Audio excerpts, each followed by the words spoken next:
Peace Collective. Today we are talking about being the spiritual matriarch of your family. This is specifically for women. Now, understand that you may not be the living matriarch in your particular bloodline, and that is okay.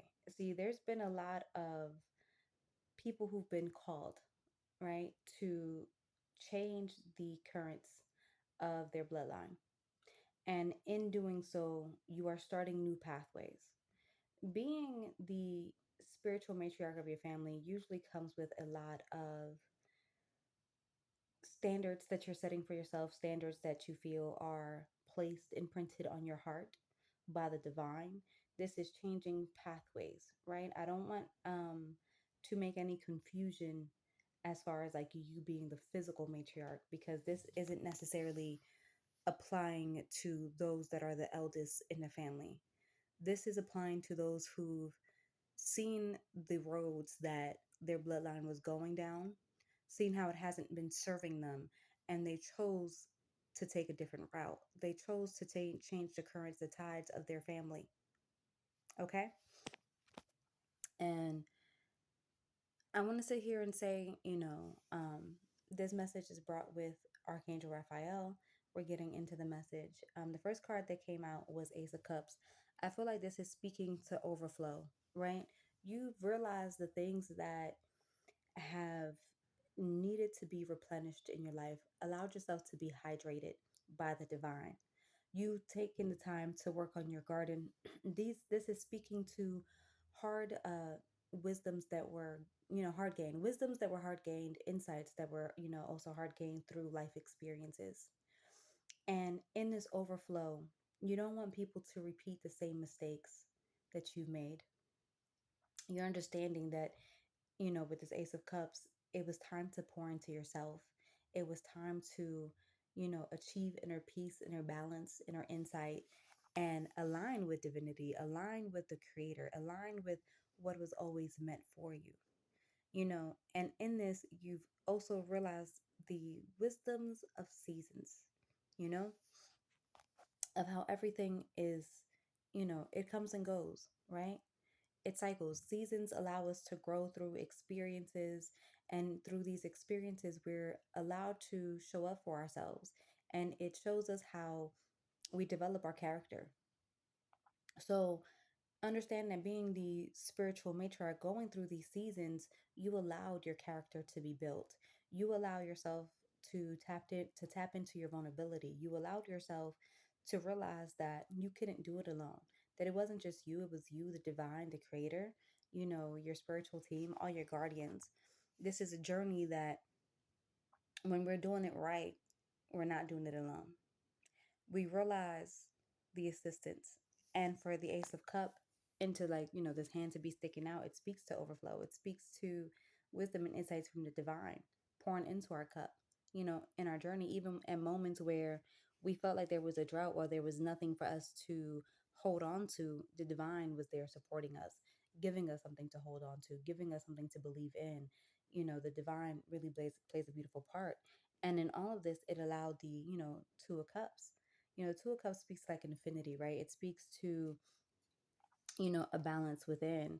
And you had to remain balanced or essentially even find your balance in many situations when there were things that were coming up to test you, to see if you would repeat those same cycles. And in being the spiritual matriarch, you've set new examples, right? You set new standards, right? New pathways, but you've also set an example of what being balanced within looks like. And this is completely different, from the version of self that your family, your bloodline is used to, you know, and you have the Seven of Swords coming up. The Seven of Swords, speaks to, in the way that I'm doing this reading, speaks to pathways, generational patterns and cycles that have kept a family, a bloodline entrapped in the system that was designed for them to, feed off of them, right? It's like, stealing, fighting, dishonesty, discontent, being overstimulated, oversaturated, thinking they're getting away with things, right? Collecting goods. And in reality, it's not working out that way, because The Seven of Swords, it's ultimately going, if they decide, right, as a spiritual matriarch, the new standards and pathways that you are opening to them is for them to get out of this behavior, out of the Seven of Swords energy. If they decide to stay in that particular energy, right? Because you creating pathways does not mean that they have to walk it. It means that it's afforded to the bloodline. They still have to be able and willing to walk this path. And because you've decided to become the spiritual matriarch of the family, you've embodied this particular role, it makes it easier for them to walk this path. And they don't have to go through the hardships in the same way that you've gone through, the things that you've had to overcome in order to attain that peace and that balance within. Now, if they decide to stay within that particular energy and not do the work, if they're not doing the internal work, if they're not listening to the call of their heart, that is on them. And they will realize that that path is not being fruitful for them.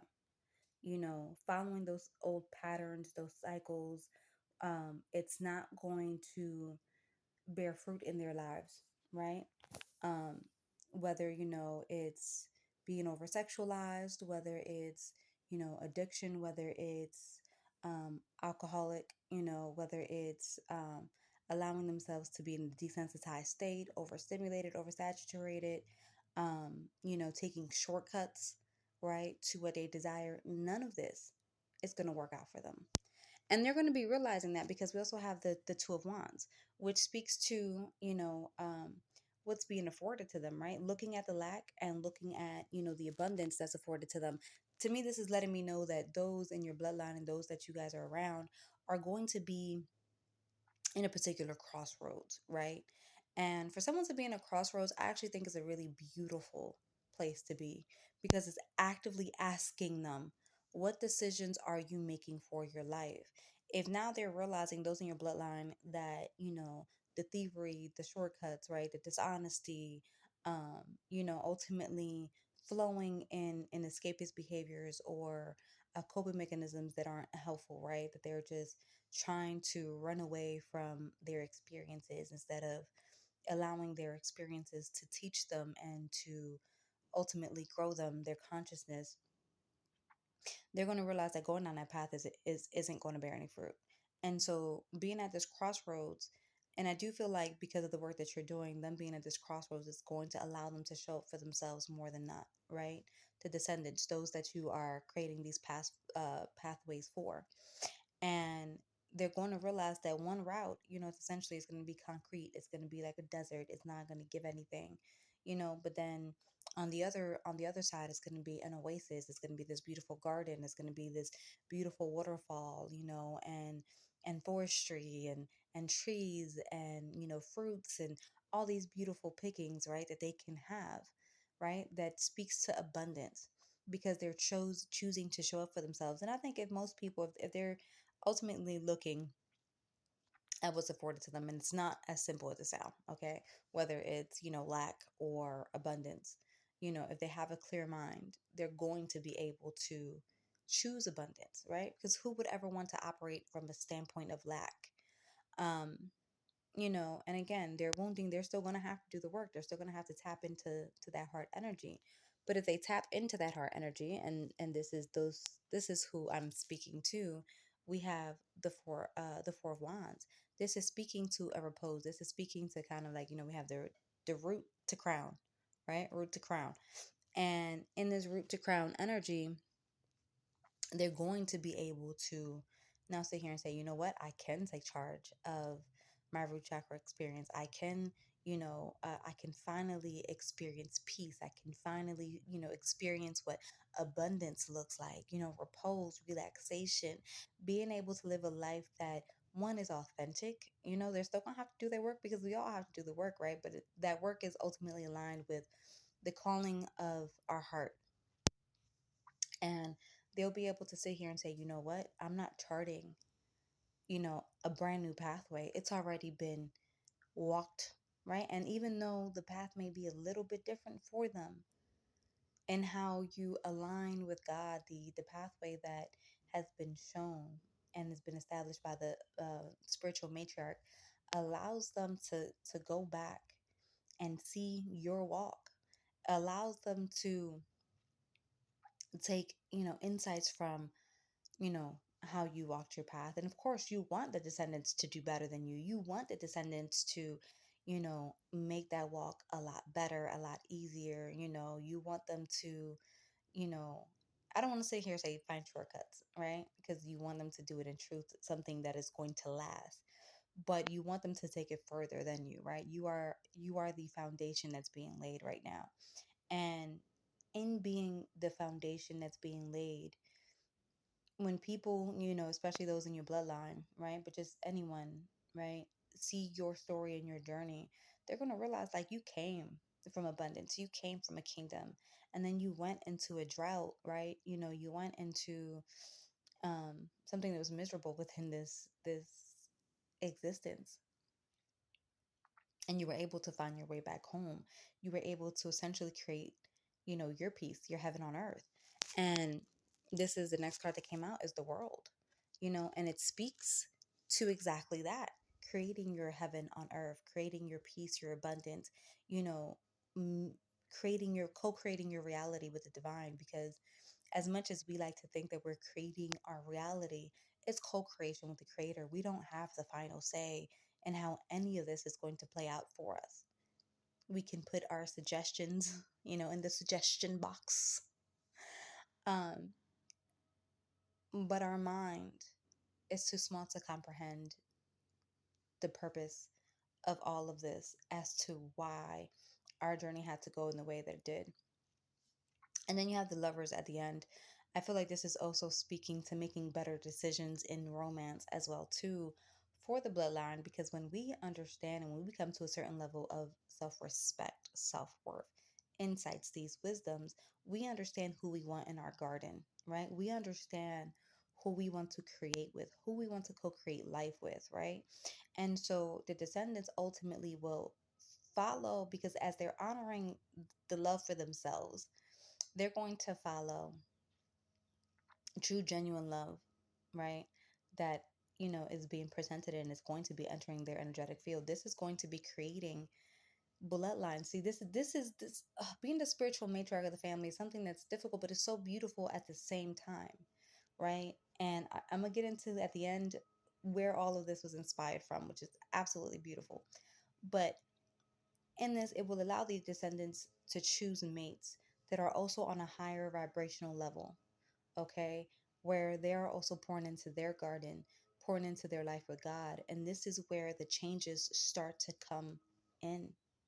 When we are no longer denying ourselves, right? And it doesn't mean that your descendants won't make mistakes. It doesn't mean that they're not going through their own experience in this earth plane experience.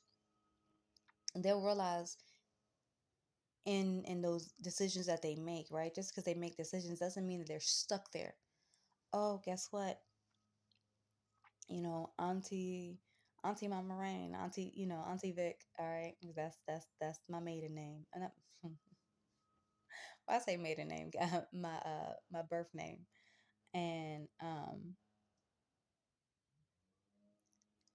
she did things completely different, and she has this glow about her. She's completely happy. Okay, you know what? She didn't settle. She was in bad situations, but she got out of it. You know, now she's living the life of her dreams. Now she is showing up and enjoying life authentically. you know she's found this peace, and she has wisdoms, and I hear her speak. you know I want to be able to attain that wisdom, and hopefully they can receive it, through my words instead of, or your words instead of going through the experience. That's how, like, ooh. Sometimes you just don't want people to have to walk the exact same shoes that you walk, because you understand what's down those paths. Okay, the overarching card for the tarot is the Empress. Again, you are birthing a new destiny. You are birthing a new current, new waves, okay, new ocean for the descendants, the bloodline that you have come from.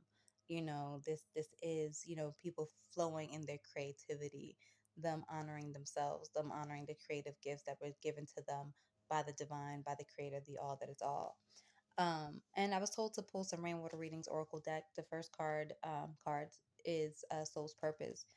You feeling called to be the spiritual matriarch isn't something that, one, I don't even think you went on this journey wanting to be like a spiritual matriarch. I think you ultimately went into this journey for self, evolution, evolvement, evolvement of the consciousness, conscious growth, getting closer to the creator, insights, peace, harmony, joy, finally being able to feel love within self, rest. Um, but you didn't realize that this entire time you were birthing a new destiny. This was your purpose all along, and you've been guided. What you've done isn't, may not have been with the aspect, and I'm not saying you're against hearing that it's for other people as well too. I think that when we're really on this journey and on this path, that's actually something really beautiful to come into that understanding. But your motivation wasn't others. A lot of you are faced with the choice of either life or death, and that's how deep this really goes.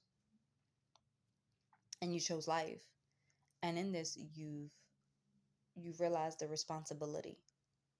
Okay. um the next card that came out is Sacred Blooming. I feel like this is just your moment to shine. I feel like this is your moment to be in a astute position, in a position where, you know not from an egotistical, standpoint of being like on a platform, but I think this is where people start to see, this is what you've been destined for. This is what you've been called to do. And you're allowing this blooming, this, manifestation to ultimately take place in your life. And as you're allowing this beautiful manifestation of the position of a spiritual matriarch, the spiritual matriarch in your family, this is where now you are allowing flowers to bloom underneath you. Above you, you are following the divine, the stars, the alignments that have been placed for you. This is just a reminder that privacy is your right.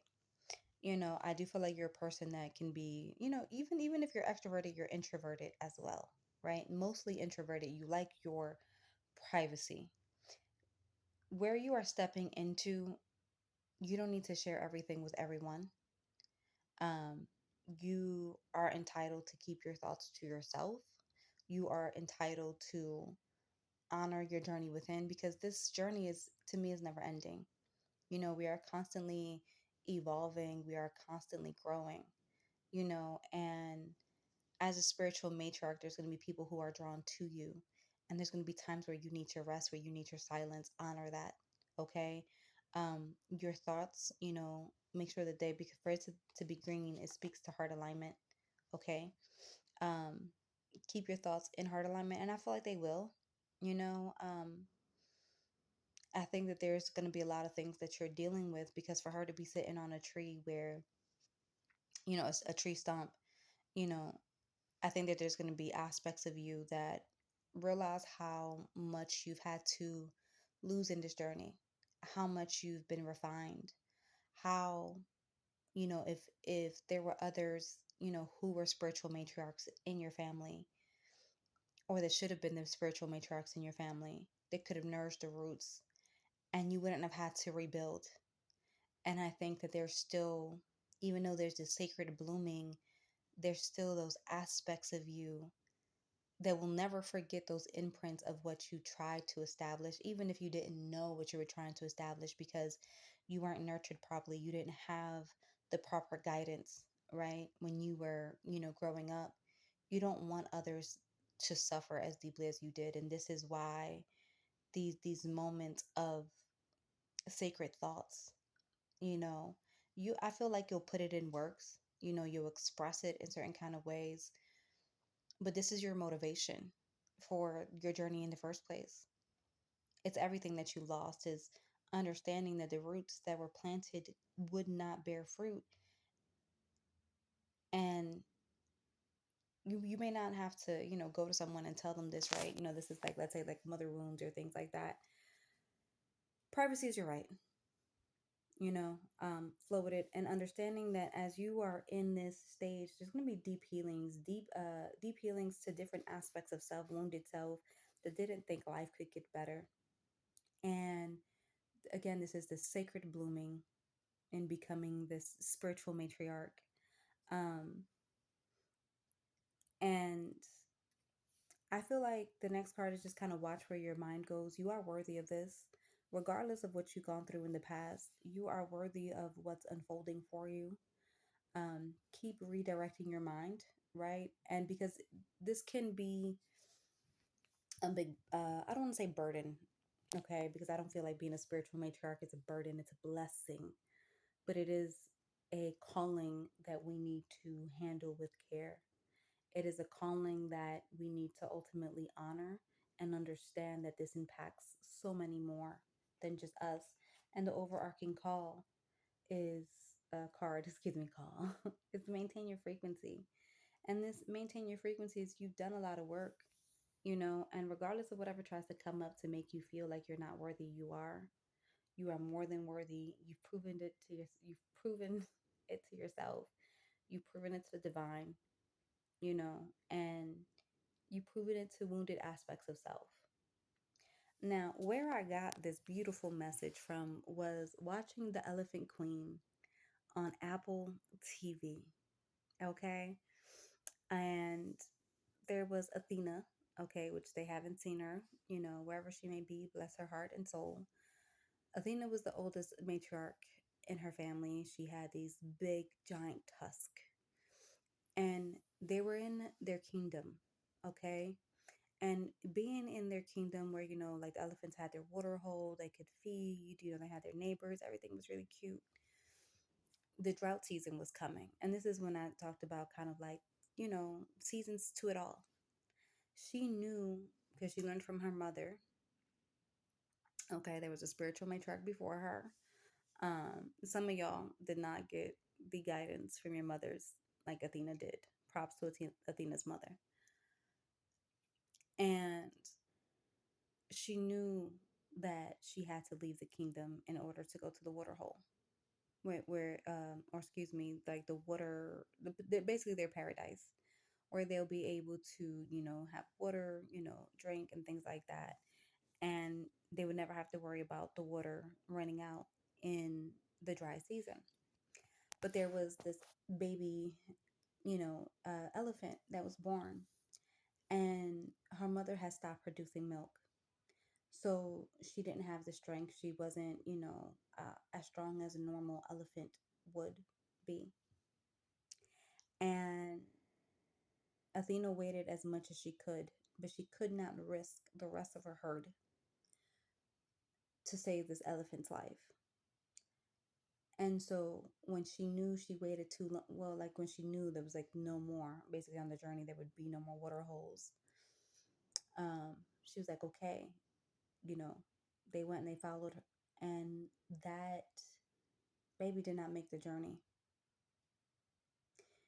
And they mourned, showed respect. Elephants are beautiful, beautiful creatures. They get to their paradise, they have water, food is abundant, okay? And but this isn't their specific kingdom. This is just like a paradise where all the animals gather during this dry season in Africa to be able to survive this dry season. And they have plenty water. Wei Wei, which is like the youngest baby after the other one that passed. He was excited. His mother stopped producing milk as well too, but he made the journey. He made the 100-mile walk, and that paradise started to be a prison because the food, it wasn't the water, it was the food. And so the water was plenty, but they had no nourishment. And see, to me, that speaks of, we leave our kingdom, we leave home with the creator, in the astral realms, the etheric. And we come to this earth plane experience, and there's things, there's water, but everyone has to drink of the same water. This isn't, specific to your tribe. And there's food, but it's limited, nourishment. And this is where people get into that kind of like Seven of Swords energy, where they start to like type of thieve and things like that. And so it started to become a prison. And many people are afraid to break free from this prison because they don't know what's going to meet them. And so Athena knew that if she stayed there, there was no more food. Her tribe was, her herd was dying. And as the spiritual matriarchs, we have to realize when our tribe is dying, so to speak, you know, and who's going to make that change. So she had to time, leaving the so called paradise that became prison to now go back to their kingdom perfectly. And she did. There still wasn't no rain. They were going back to what seemed like a desert.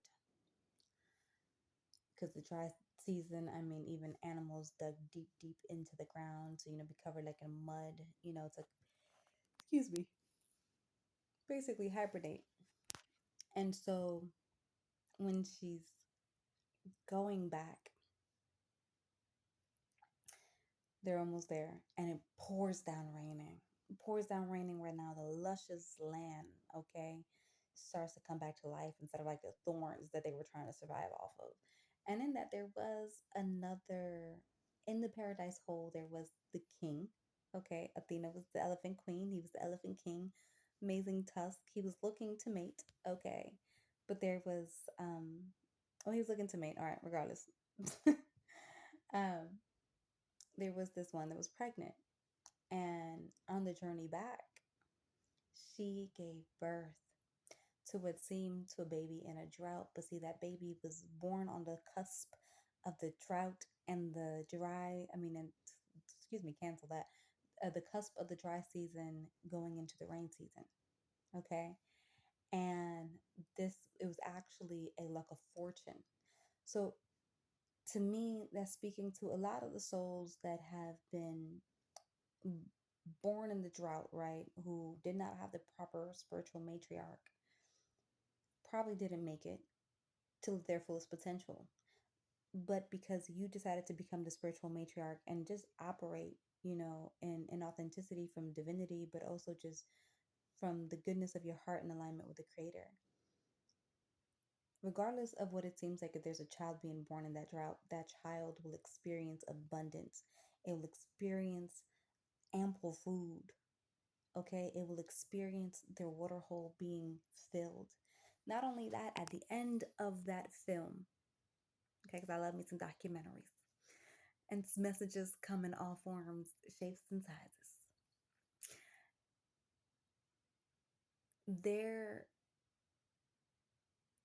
ooh, give me a second, because I feel like that thought was plucked from my head.